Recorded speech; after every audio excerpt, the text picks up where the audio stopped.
So when we talked about actions, how you do that, and you're looking at target number. So if it's shooting, spell casting, athletics for if you're going to throw things, your target number is going to be a 4. That's going to be modified by your range. So remember, short range is normal, medium range is a -2, long range is a -4, and if you have the capability for somehow, and the extreme range is a -8. And again, if you remember, those numbers become really like, holy shit, I'm not going to do this.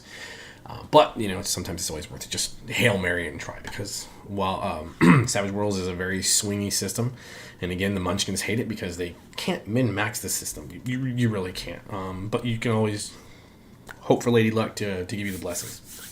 So, if you meet or exceed the target number, which is normally going to be a 4 for any ranged attacks, minus range or with positive, whatever you have, optics, things like that, marksman, all that nonsense, you're going to roll damage. And if you rolled a raise on your attack, for fighting or fisticuffs or whatever, for fighting roll, you're going to be the parry.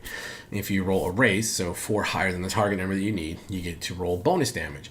So normally you're going to roll 2 dice for damage. For melee weapons, it's going to be strength plus a die type. For range weapons, it's going to be 2 times a die type. Like say a bow is 2d, short bow is 2d6, where a long sword is strength plus d8. And those dice ace. So this is where your damage can go in the super high, from 2 to ungodly amounts. I've seen people roll 49 points of damage with a single shot from a sniper rifle, rolling just 2d10.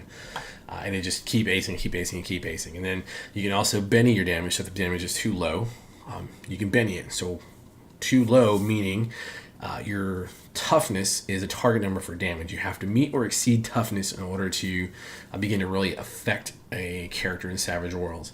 Now, if you meet the toughness, that is going to end up in a shaken status. And shaken puts you into a situation where you can't take actions. You can move, you can take some free actions, but you do get to unshake. Now, how that happens is it becomes a little tactical in Savage Worlds, because if you're way down the list and you got a bunch of enemies ahead of you, you can go ahead and throw that Benny out now to unshake immediately. Or if you're going to get close, you can wait till your turn and you get a free spirit roll to unshake. And if you fail that, and again, that's going to be a 4, but if you fail that, no harm, no foul, you spend a Benny. Hopefully you have Bennies to unshake, and you go. And that's really as easy as it is. Now, if you meet the toughness and you roll 4 points higher than the toughness, that's when you do your first wound. And for every 4 points over that, so every raise is going to be a wound, and you can start stacking wounds. There's a setting rule to limit to 4 wounds. Some people play to where how you can deal 8 wounds to a target, and when they come to dealing with them, they're going to have to deal with that number of wounds. And that's why a lot of people just limit it to 4, because it keeps the ludicrous nature of trying to survive. Because I always warn everyone, what sounds great for as a player, you have to remember, it's going to be getting done to you, and the GM tends to make far more rolls than players do when it comes to combat and things like that. So, user beware.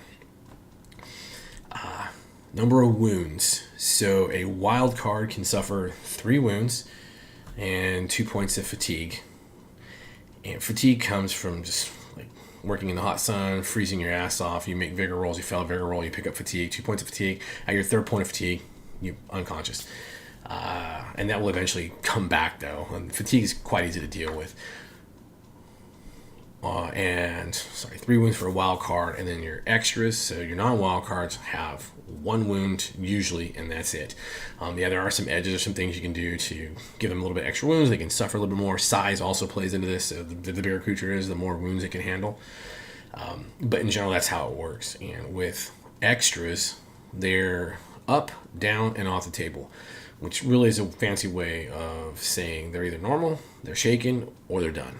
And that always mean dead. You know that the conversation is, are they unconscious? And there's actually things where you can roll to see if they survive, things like that. But narratively, it kind of just flows a lot faster if you're kind of into the moment and dealing with it, what makes sense, and letting the player say, well, I'm going to take this one prisoner, so I wouldn't have killed this one with that killing blow, things like that. Just remember that narratively. So with the wound side of the house,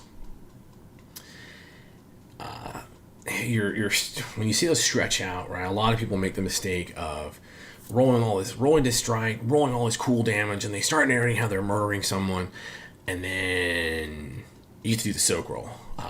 You have a choice.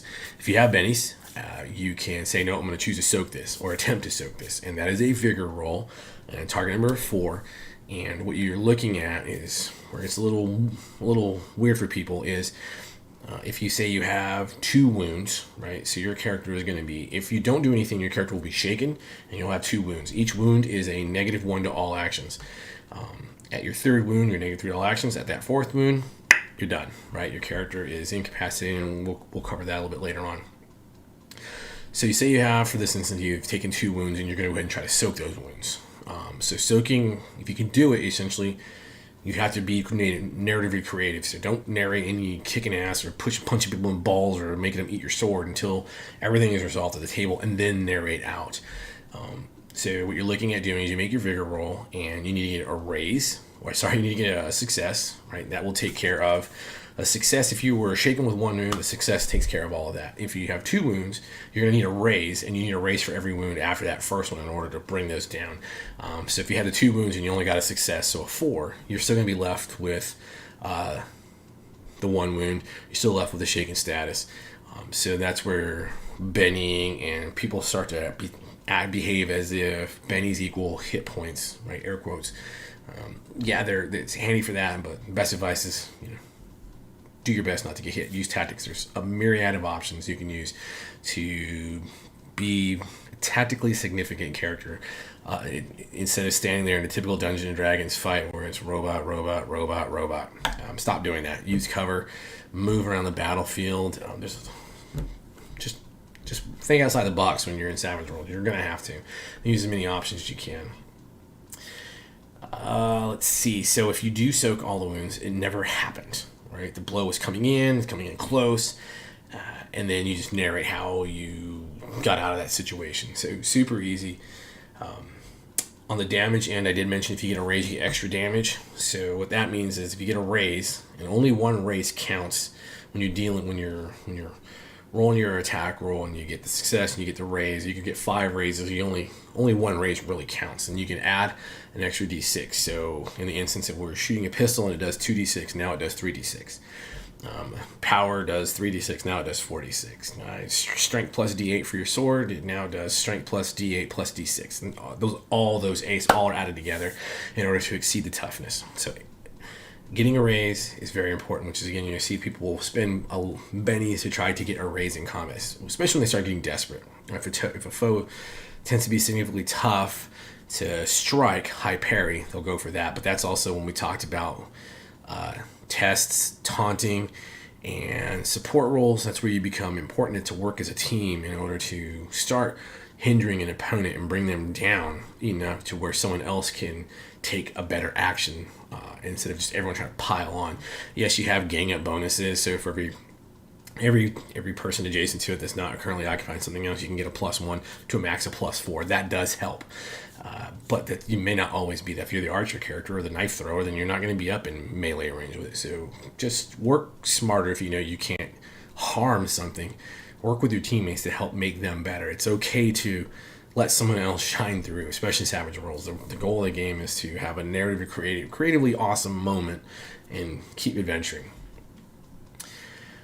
We talked about shanking, we talked about soak rolls. It's really how it all works. That's the big piece. Shaking's not the, oh my god, oh my dread moments. If you don't have the bennies to unshake and you fail your spirit roll, okay, well, get yourself back. Try to get support for your other people. Harvest for your sack. Loot the dead. There's all kinds of things you can do. It doesn't let it be the end of your fun experience. And keep it narrative, and that's just kind of how it works out. Until next time, keep it savage.